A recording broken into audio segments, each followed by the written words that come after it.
ဒီနေ့ကတော့အားလုံးစောင့်မျှော်ကြတဲ့ပွဲအနေနဲ့အခမ်းအနားနေ့ရက်လေးရောက်လာပါပြီ။ပွဲယူတဲ့ចောင်းသားចောင်းသူစုစုပေါင်းကတော့3138ဦးရှိပါတယ်။အဲ့ဒီထဲမှာထိုင်းចောင်းသားចောင်းသူ3030ဦးနဲ့နိုင်ငံတကာចောင်းသားចောင်းသူ108ဦးရှိပါတယ်။ဒီပွဲအနေနဲ့အခမ်းအနားကိုတော်ဝင်မင်းသမီးလက်ရှိဘရင်ရဲ့အမတော်ကိုယ်တိုင်တက်ရောက်ပြီးတော့ချီးမြှင့်တာဖြစ်ပါတယ်။ဖြစ်လို့လဲဆိုတော့ဒီចောင်းက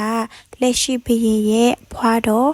60မြောက်ဘရင်ရဲ့မိခင်တိဆောက်ခဲ့တဲ့တက္ကသိုလ်ကြီးပဲဖြစ်ပါတယ်။ဒီနေ့ကတကယ်ကိုလူအများကြီးနဲ့စီစီကကတွေ့ရတဲ့နေ့လေးပဲဖြစ်တယ်ပေါ့နော်။ဒီနေ့လေးရောက်ဖို့အတွက်လည်းအကိုအမတွေကတကယ်ပဲလေးနှစ်စလုံးစူးစမ်းပြီးတော့ရောက်အောင်လာခဲ့ကြတဲ့သူတွေဖြစ်ပါတယ်။အဲ့ဒီအတွက်လည်းဂျူနီယာတဲ့အနေနဲ့သူတို့အတွက်ဝမ်းသာဂုဏ်ယူမိပါတယ်။ကိုတော်ဒီလောက်ပြောတာသူလည်းအရန်ပြောမယ်လို့ထင်နေပေါ့နော်။အဲ့ဒါပြင် MFU ဘန်ရဲ့ member တယောက်အနေနဲ့သူတို့အတွက်ချစ်မြင့်ပြီးတော့တည်ဆူပေးခွင့်ရခဲ့တာကိုလည်းအရန်ကိုကျေးဇူးတင်ဂုဏ်ယူမိပါတယ်။ပွဲရသွားတဲ့ senior အလုံးကိုဒီကနေ့ congratulations ပါလို့ပြောချင်တယ်။မယ်လန်ခီမှာလည်းဒီထက်မကအောင်မြင်ပြီးတော့ကိုလိုချင်တဲ့ပန်းတိုင်ကိုရအောင်သွားနိုင်ကြပါစေလို့ဒီကနေ့ဆုမွန်ကောင်းတောင်းပေးလိုက်ပါတယ်ရှင်။